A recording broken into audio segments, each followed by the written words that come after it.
Hello and welcome back to another Twisty Tricks video. Today we're going to be doing another ZZ walkthrough solve. I've been learning ZZ for about 3 weeks or so. I originally am a CFOP solver, so it's been a little bit of a transition, but I've been learning as I go and slowly but surely getting my times down, so I'm comfortably about sub 30 with ZZ now. Anyway, let's just get straight into the video and get solving.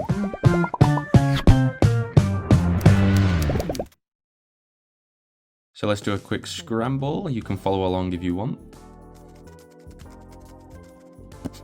Okay, so here we go. Here's our scrambled cube. So first stop is to identify our good and bad edges. So on the top we have 2 bad edges. We have a third one here in the back. And then on the bottom we have 3, which means we have in total 6 bad edges. The fact that we have this one in the back and then the rest on the top and the bottom makes me think we should take advantage of the B layer here. So I would probably stick one of the edges at the back bottom. I'm going to put this one in the back right slot. I'm going to put this one in the back up slot. So now we have 4 bad edges at the back here, and we can solve them with a B prime. So our 2 remaining edges are here. We have the white and blue, white and green, which is a bit unfortunate because those are the colors that are going to make up our belt.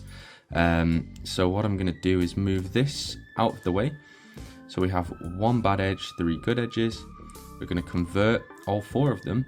So this is now good. These 3 are now bad. And then I'm going to replace the good edge with the white and blue. These are all now bad. And then rather than doing an F prime, which would solve this, but lead to this L shape, which is not what we want, I'm going to do an F, and that puts the blue at the top. And then I can put the green and white at the bottom, and then just do an F2. Not the most efficient, but that's kind of the solution that I saw for this particular scramble. So moving on to the first 2 layers, we have a really nice block here. So the orange, blue and white, that's made a really nice 1x1x2 block for us.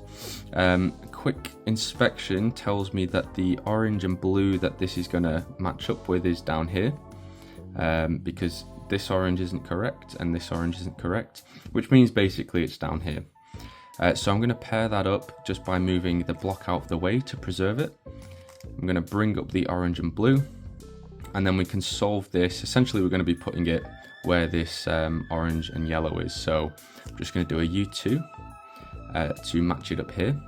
And the beauty of this is because we have a completely free L, U and R layer, we can sort of build our F2L pairs in a slightly different way. So, ordinarily you'd have the cross and then you'd build the non-white parts of the F2L pair together. But because we have complete freedom with ZZ, we can use this as an F2L block essentially and just insert opposite, do a U2 to pair them all up, and then an L2 to insert them. So we've built this really nice 2x2x1 block here really quickly and easily. So the effect of that is it's actually paired up this pair for us, which is really nice, and we have the slot open here with the white and the red, which is a really nice case because we can solve this in 2 moves. Really simple. So now we kind of have a double X cross here, so we just have 2 more pairs to do. We've got a really nice case here with the white, orange and green. We have the slot at the back, so we're just going to insert it like so. And then we have this case here, which is pretty easy to solve. It's just a sexy move. Done. Then of course, because we're solving ZZ, we have the cross on top done. I know my OLL algorithms are terrible. I am working on it.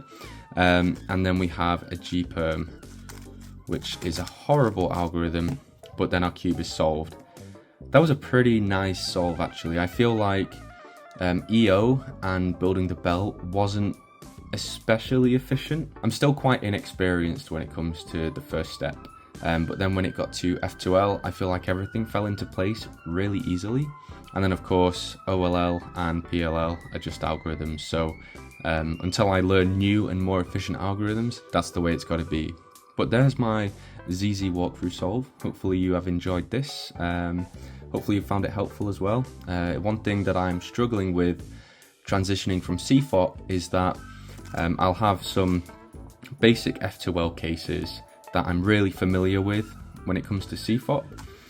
So I'll have something like this, and what I'll do is I'll first put in the cross edge and then I'll insert the F2L pair, whereas I can actually just do it much more efficiently.